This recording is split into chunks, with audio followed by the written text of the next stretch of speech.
Yeah, it's easy for two straight men to have a dispassionate, theoretical conversation about the ethics of homosexuality because it's not their lives and their relationships that are up for debate. These people don't understand the emotional burden placed on marginalized people who are asked to defend their rights. Like, if you're straight, do you want to publicly debate whether your marriage is valid? Andrea Dworkin claimed that penetrative heterosexual intercourse is inherently an act of violence. I've noticed that most straight men don't want to have a calm, civil conversation about that. So imagine how they'd react if there was a powerful political movement to criminalize penetration or revoke their right to marry. Add in a lifetime of ostracism, family rejection, bullying, and discrimination, and maybe then you'll begin to understand the hysteria of a lot of queer people. It is my right to raise my child with the moral precepts that I find to be beneficial for my child.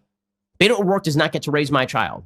And if he tries, I will meet him at the door with a gun. That is insane. Wow, Ben Shapiro threatening violence because he can't handle the debate. Sounds like a classic case of hysteria to me. Why can't Ben Shapiro just have a polite conversation about Beto O'Rourke transing his children? I now have two choices. One is to leave the country utterly. Two is to pick up a gun. Those are the only choices that you have left me. Dave Rubin and the spectacle of public debate. Ben Shapiro is never going to become less homophobic because he live-streamed a civil conversation with Dave Rubin. So who is this conversation even for? Well, obviously it's for the audience. I think these civil conversations basically function to reassure a homophobic audience that just because they disagree with the lifestyle doesn't mean that they hate gay people. Look at Ben Shapiro. He's friends with a gay. Public debate is one way that we define the limits of the Overton window, the range of beliefs that are socially acceptable to hold. So often people who want to promote bigotry will use debate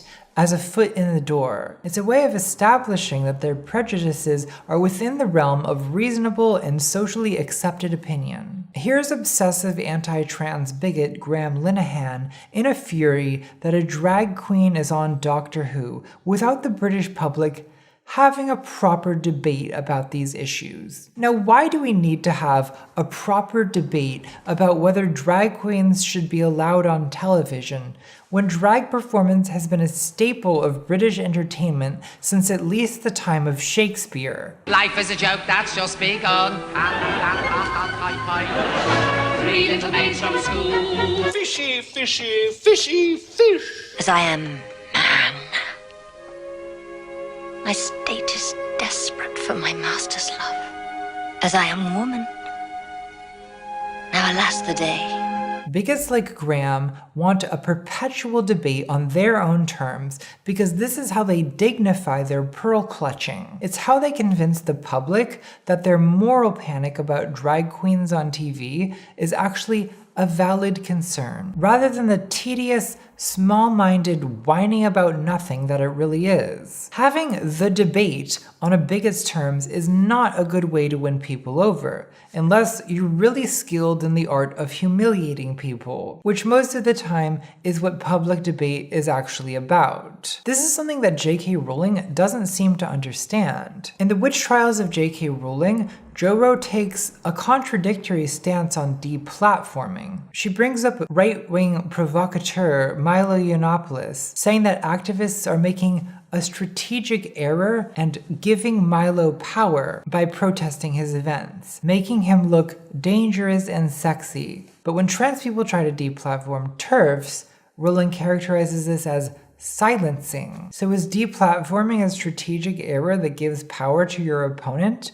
Or is it a powerful tactic of silencing? I find Rowling's conviction that we ought to debate Milo Yiannopoulos really out of touch. Milo Yiannopoulos doesn't have reasons for the things he does. He has strategies for humiliating people. I've taken some time out of my busy schedule, being fabulous and doing my hair, to prepare a speech for you. Well, a few remarks, really.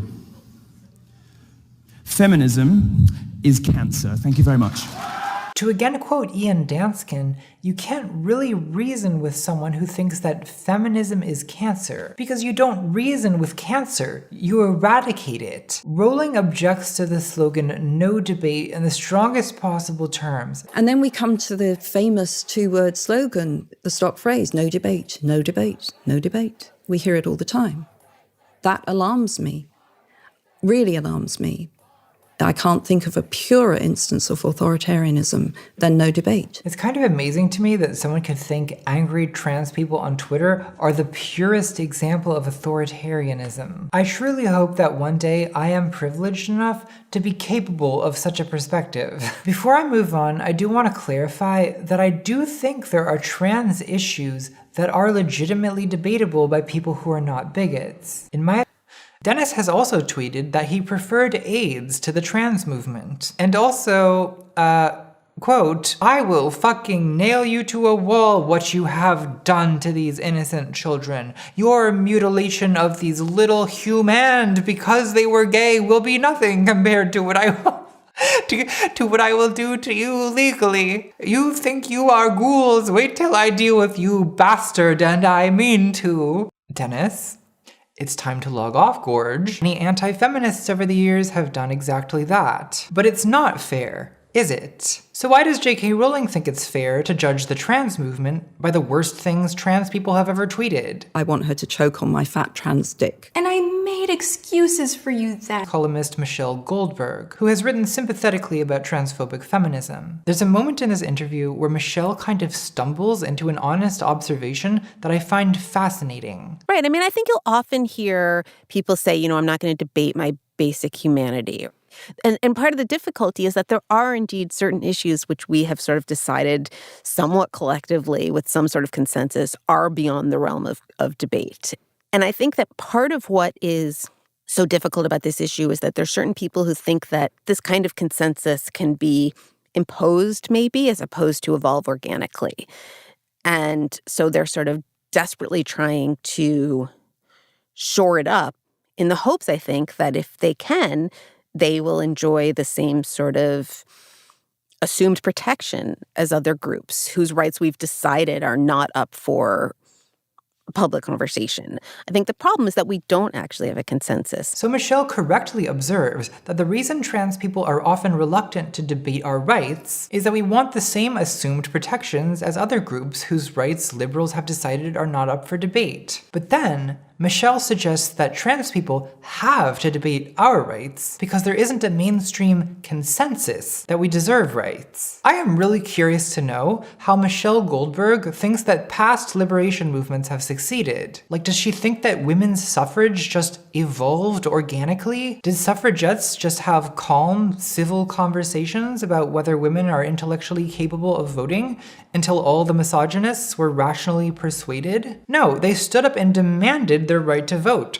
sometimes violently, especially in the UK. Like, people forget this, maybe because they were called suffragettes, which is kind of a cutesy name, but the suffragettes, they murdered people. They were suffragette terrorists. They broke windows, they bombed churches, they set fire to a theater. In 1909, a suffragette attacked Winston Churchill with a horsewhip. Queen shit, honestly. The English suffragette Mary Lee threw a fucking hatchet at the Prime Minister's head. And my point is not to advocate terrorism or to excuse the terrorism of past movements. I think these kinds of tactics have tended to turn people against the movement. I don't think it's effective, but let's not pretend that past movements have never made demands before everyone was ready. Because there never has been, and there never will be a time when everyone is ready. I mean, Mary Wollstonecraft published The Vindication of the Rights of Women in 1792, and misogyny, in case you hadn't noticed, remains rampant. So there never is Right-Wing Women, published in 1983, the era of Phyllis Schlafly and Anita Bryant. Right-Wing Women is an analysis of why so many women are drawn to conservative politics,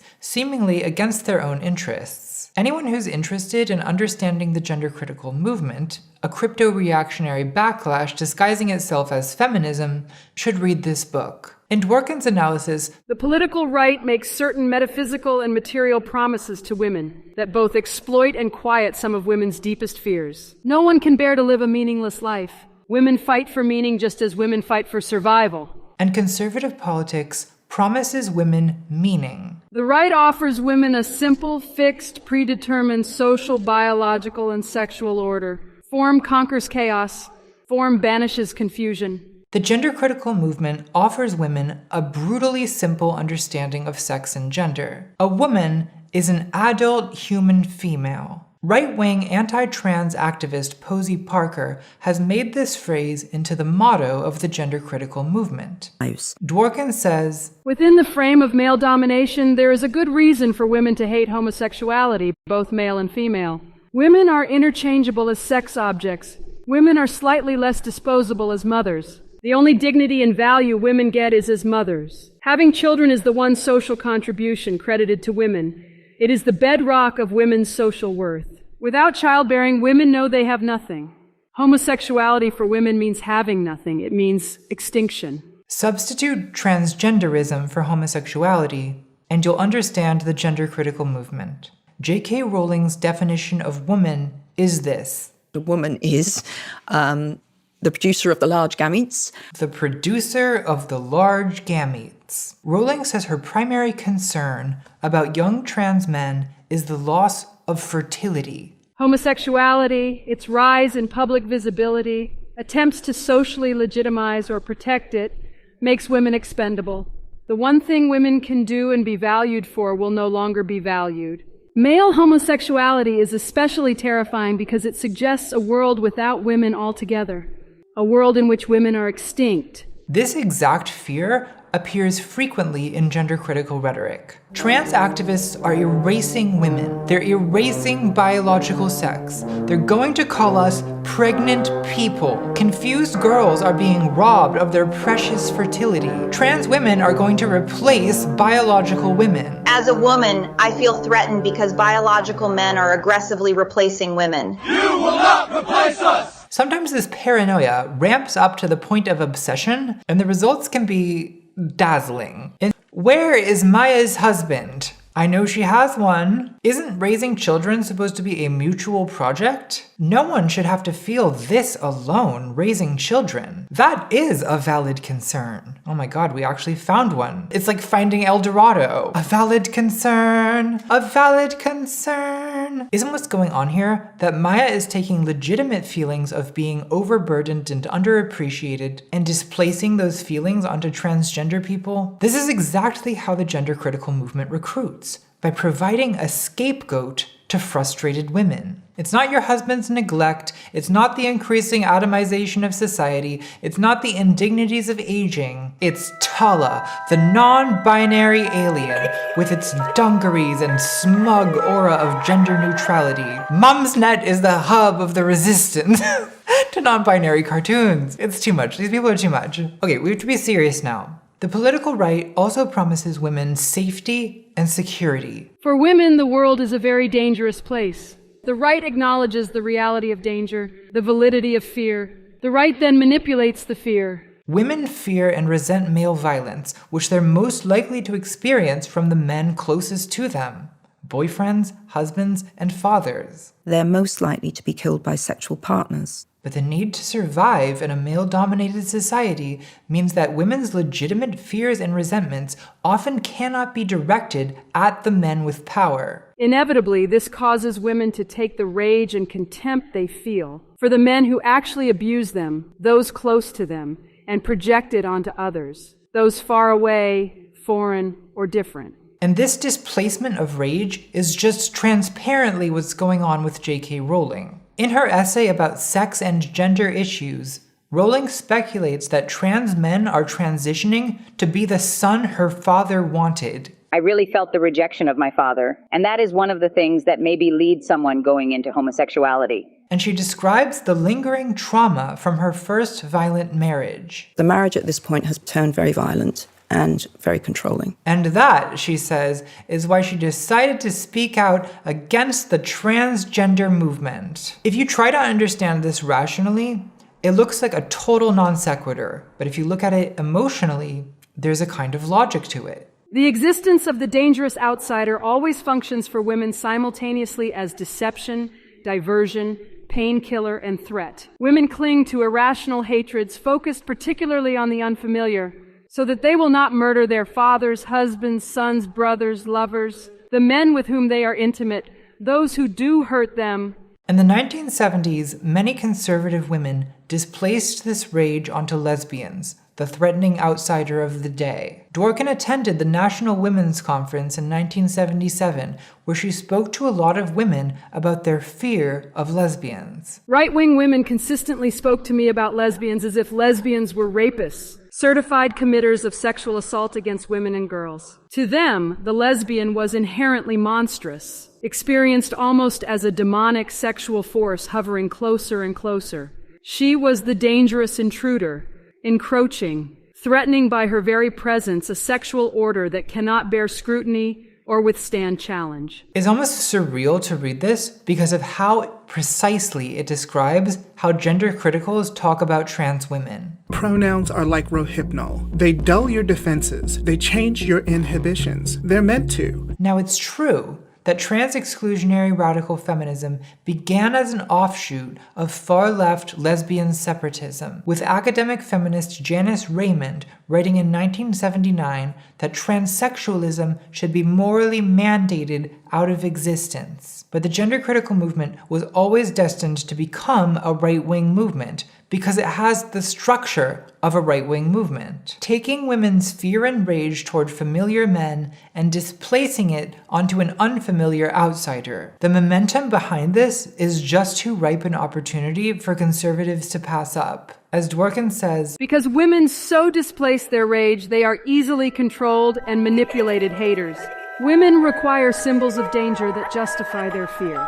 The right provides these symbols of danger by designating clearly defined groups of outsiders as sources of danger. In the 2020s, anti-trans bigotry has become a keystone of Conservative Party platforms, both in the UK, where Lee Anderson, deputy chair of the Conservative Party, predicts that the next election will be won on probably a mixture of culture wars and trans debate, and in the US, where the ACLU is currently tracking more than 450 anti-LGBT bills, including more than 130 gender-affirming care bans, 51 trans sports bans, 40 drag bans, 29 trans bathroom bans, and 21 bans defining trans people out of the law. Republicans have escalated anti-trans rhetoric to eliminationist extremes that have most trans people in this country living in a constant state of fear for our future. Transgenderism must be eradicated from public life entirely.